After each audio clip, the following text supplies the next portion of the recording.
चिराग पासवान अपने भांजा यानी उनके बहनोई मृणाल पासवान के पुत्र को वहाँ से उम्मीदवार अंदर बना दिए हैं।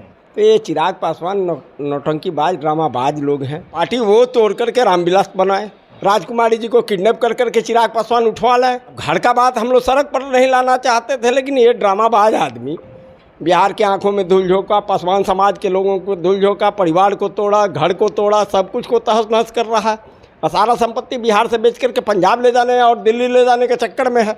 एक हाजीपुर का विकास का दिखा दें, आज साल भर लगभग MP होना हो गया। सारा पासवान समाज देख रहे हैं कि लगातार टूट रहा है। सारे लोग पारस जी की ओर आ गए। सारे दल के लोगों ने मिलकर के पासवान समाज का सिरमौर पारस जी को माना। पासवान समाज समझ गया है कि मेरा आवाज़ रामविलास पासवान के बाद पशुपति कुमार पारस ही उठा सकते हैं। चिराग पासवान तो ड्रामाबाज है।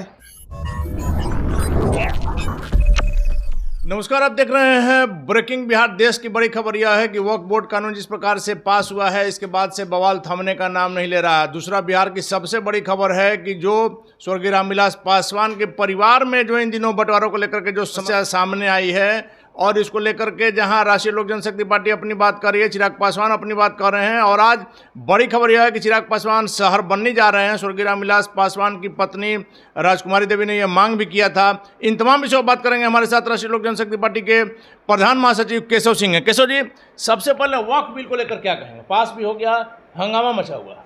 देखिए, हंगामा मचना स्वाभाविक है। कोई भी बिल आवे या कानून बने, उसमें देश के सत्ताधारी दल, भारतीय जनता पार्टी हो या कांग्रेस हो या किसी को, हम सबको कह रहे हैं कि आम सहमति बना करके कानून बनाना चाहिए। जिसके लिए कानून बना रहे हैं, उस कानून बना रहे हैं उन लोगों को विश्वास में लेना चाहिए। पहले भी कई कानून बने हैं, उसमें खामियां चाहे विशेषताओं को लेकर के सेमिनार होता था, बुद्धिजीवी लोग बात रखते थे, सारे बातों को सुना जाता था। पार्लियामेंट में भी फोरम है, JPC उसके लिए गठन होता है, सर्वदलीय लोगों का विचार आता है। लेकिन JPC गठन तो किया गया इस कानून के लिए भी, लेकिन JPC में जो लोग जिन प्रमुख बिंदुओं को उठाएं, उसको दरकिनार कर करके बिल को पास किया गया है, यानी सर्वसम्मति नहीं बनाया गया। और निश्चित रूप से बिल में बहुत कुछ दोष है, इसलिए विरोध हो रहा है। आज देख रहे हैं कि बोधगया में भी एक बिहार में आंदोलन चल रहा है, उसी ढंग का धार्मिक, कि बोधगया मंदिर, महाबौद्धिक मंदिर जो है, उसका रख रखाव और मैनेजमेंट के लिए जो टीम बना हुआ है, उसमें कौन है? कलेक्टर के अध्यक्षता में बनाया गया है। और कलेक्टर के साथ साथ हिंदू पुजारी लोगों को रखा गया है, ब्राह्मण लोगों को रखा है। जब वो बौद्ध धर्म की संपत्ति है, बौद्धिस्ट लोगों का उसमें आस्था है, उसका रख रखाव सारा चीज़ का तरीका बौद्धिस्ट लोग जानते हैं, तो बौद्ध लोगों का उसमें ठीक है कि सब समाज के स्वतंत्र का धर्मनिरपेक्ष राष्ट्र है, सभी का प्रतिनिधित्व रहना चाहिए, लेकिन अधिकता बौद्धिक लोगों को होना चाहिए। ठीक उसी ढंग से वक्फ बिल आया है, तो वक्फ बिल मुसलमानों से है, उनका प्रॉपर्टी दान किया हुआ है, उसका रख रखाव, मैनेजमेंट, उसका आय व्यय, संचालन, ये सब में जिला अधिकारी का कहीं हस्तक्षेप नहीं होना चाहिए। ये DM को दे दिए हैं, सरकारी तंत्र बना दिया गया है, ये गलत चीज़ है। इसमें उस समाज के लोगों का प्रतिनिधित्व होना चाहिए। ठीक है, बहुत आपको गड़बड़ी बुझा रहा हो, उसके निगरानी के लिए तरीका बनाते हैं, उसमें रखते कि ठीक है कि जो वक्त का बहुत से बहुत यही करते कि आप इलेक्शन करवाते कि उसका जो प्रतिनिधित्व आवे वो लोकतांत्रिक ढंग से चुन के आवे, नॉमिनेटेड नहीं हो, ये सब कर सकते थे। तो ये सब नहीं किए हैं। एक तरफा आप कानून बहुमत के आधार पर बना लिए हैं, तो निश्चित रूप से विरोध होगा। अब विरोध स्वाभाविक है और होगा। सबसे बड़ी जो बिहार की इन दिनों खबर चल रही है, स्वर्गीय रामविलास पासवान के परिवार में संपत्ति बंटवारे को लेकर। देखिए, कोई एक खबर नहीं है। चुनाव आ रहा है, बिहार का अलौली विधानसभा हॉट सीट बना हुआ है। उस सीट पर पशुपति कुमार पारस जी, जो हमारे पार्टी के राष्ट्रीय अध्यक्ष हैं, उनके पुत्र हैं। इनका रामविलास पासवान जी का, पारस जी का वो परंपरागत सीट रहा है, वहाँ से उम्मीदवार घोषित किए। ये बेचैनी चिराग पासवान को पच नहीं रहा है। चिराग पासवान अपने भांजा यानी उनके बहनोई मृणाल पासवान के पुत्र को वहाँ से उम्मीदवार अंदर बना दिए हैं।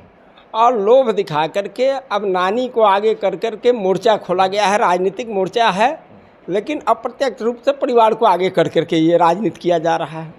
तो ये चिराग पासवान नौटंकीबाज ड्रामाबाज लोग हैं। ये लोग शूटिंग में विश्वास करते हैं। जिस व्यक्ति का पिता का देहांत हुआ हो उस समय जो शूटिंग कर रहा हो, हर एक चीज़ को शूटिंग कर करके नेतागिरी कर करके राजनीति घुसा करके किया है। ये बताइए ना कि रामविलास पासवान जी जिंदा थे, रामचंद्र पासवान जी जिंदा थे, पारस जी थे, एक दिन संपत्ति के लेकर के कभी तू मैं कोई सुना है बिहार के लोग? जी नहीं। लेकिन रामविलास जी और रामचंद्र जी का स्वर्गीय होते क्या हो गया? और सारा अचानक चीज से अभी क्यों? जब आप सनातनी बनते हैं, टीका लगाते हैं इफ्तार पार्टी में लंबा, आप बहुत कुछ बोलते हैं, तो सनातन धर्म में हिंदू परिवार का हिंदू लॉ के अनुसार घर का जो 3 भाई थे तो रामविलास जी को ये लोग मानते थे मुखिया, मालिक मानते थे, करता धरता कोई था, लेकिन उनके बिना अनुमति का कोई काम नहीं होता था। ठीक है, चाचा उसके बाद बचे थे तो चाचा का मलिकाओं में ना काम होना चाहिए, तो जीते जिंदगी बाप से राष्ट्रीय अध्यक्ष पद से हटा करके गर्दनिया पासपोर्ट दे करके हमारे श्रद्धेय नेता को राष्ट्रीय अध्यक्ष बन गए, पार्टी पर कब्जा कर लिए। पार्टी का ये बात बताइए ना, पार्टी तो टूटा नहीं था, नेतृत्व परिवर्तन हुआ था। 5 सांसद उनके खिलाफ होकर के नेतृत्व परिवर्तन, पार्टी तो वो तोड़े। लेकिन केशव जी, यहाँ आपको रोकेंगे। चिराग पासवान लगातार कहें कि पार्टी और परिवार पारस जी ने तोड़ा है। मैं कह रहा हूँ ना कि नेतृत्व परिवर्तन हुआ था, 5 MP उनके खिलाफ हो गए, 6 में चिराग जी अकेले रह गए। अकेले रह गए। यदि पारस जी तोड़ते तो 5 तो साथ नहीं आए रहते, एक आध उधर रह गए, एक आध 2 3 रह जाते, लेकिन 5 को 5 उनके क्रियाकलाप के अगेंस्ट होकर के नेतृत्व परिवर्तन किए, तो पार्टी वो तोड़ करके रामविलास बनाए। यहाँ तो नेतृत्व परिवर्तन हुआ था। परिवार को आज कहीं कुछ नहीं था। जो माता समान राजकुमारी देवी जी हैं वह शहरबनी की मालकिन थी, 60-70 एकड़ ज़मीन था, सारा ज़मीन वो देख रही थी। 4 मकान है, चारों मकान वो देख रही थी, सारा चीज़ उन्होंने उनको आगे कर करके मोर्चा खोला। पूज्य रामविलास पासवान जी का, रामचंद्र जी का प्रतिमा स्थापना दिवस के अवसर पर इसी वर्ष 28, आप लोग गए भी थे कवरेज करने के लिए, 28 नवंबर को स्थापना हो रहा था। राजकुमारी जी को उद्घाटन करना था। राजकुमारी जी को किडनैप कर करके चिराग पासवान उठवा लाए। अब घर का बात हम लोग सड़क पर नहीं लाना चाहते थे, लेकिन ये ड्रामाबाज आदमी बिहार के आंखों में धूल झोंका, पासवान समाज के लोगों को धूल झोंका, परिवार को तोड़ा, घर को तोड़ा, सब कुछ को तहस नहस कर रहा है। और सारा संपत्ति बिहार से बेच करके पंजाब ले जाने और दिल्ली ले जाने के चक्कर में है, इसीलिए कर रहा है। केशव जी, आप जो बात कर रहे हैं यही बात अनिल कुमार साधु, जो उनके बनोई लगते हैं, स्वर्गीय रामविलास पासवान की पहली पत्नी से जो उनकी बेटी है उससे जो उनकी शादी हुई, यही बात वो भी कर रहे हैं कि चिराग पासवान लोगों को भ्रमित कर रहे हैं। बिल्कुल भ्रमित कर रहे हैं। चिराग पासवान का आज तक देख लीजिए कि कोई अच्छा काम किए हों। पारस जी जब यही खाद्य प्रसंस्करण मंत्री थे, फूड प्रोसेसिंग मिनिस्टर थे, तो हाजीपुर में निपटम का केंद्र खोले, लेकिन निपटम क्यों बंद कर दिए? ड्रामा बिहार के हित में निपटम न था जी, लेकिन निपटम को बंद किए। एक हाजीपुर का विकास का दिखा दें, आज साल भर लगभग MP होना हो गया। हर एक जगह ड्रामा नाटक कर के लोगों को धूल झोंकना। अब बिहार के लोग समझ गए हैं उनकी चाल को। सारा पासवान समाज देख रहे हैं कि लगातार टूट रहा है। सारे लोग पारस जी की ओर आ गए। कल बाबा चूहड़मल का सकड़ा में जयंती समारोह था, जिस ढंग का भीड़ उमड़ी और सर्वदलीय था, सारे दल के लोगों ने मिलकर के पासवान समाज का सिरमौर पारस जी को माना, तो बेचैनी होगा, ड्रामा होगा, एक्शन के खिलाफ रिएक्शन होता है। तो माना जाए केशव जी, जिस प्रकार से इन दिनों पूर्व केंद्रीय मंत्री पारस जी घूम रहे हैं, पूरे बिहार का जिला का भ्रमण कर रहे हैं, और जो समर्थन मिल रहा है जिस कारण से चिराग पासवान के अंदर बेचैनी, बिल्कुल स्वाभाविक बेचैनी होगा। देखिए, आंख में धूल झोंक करके किसी को एक बार मूर्ख बनाया जा सकता है, रोज रोज मूर्ख नहीं बनाया जा सकता। पासवान समाज समझ गया है कि मेरा आवाज़ रामविलास पासवान के बाद पशुपति कुमार पारस ही उठा सकते हैं। चिराग पासवान तो ड्रामाबाज है, अपना बहनोई पैसा इतने तक न सीमित है बिहार की राजनीति। बिहार का हित उनको जानकारी रहता तो NDA के ही विधायक संजीव जी आरोप लगाए, तमाम लोग बिहार का जान रहे हैं। ये बताइए ना कि अशोक चौधरी की बेटी कहिया थी लोजपा में जी, लोकसभा का टिकट।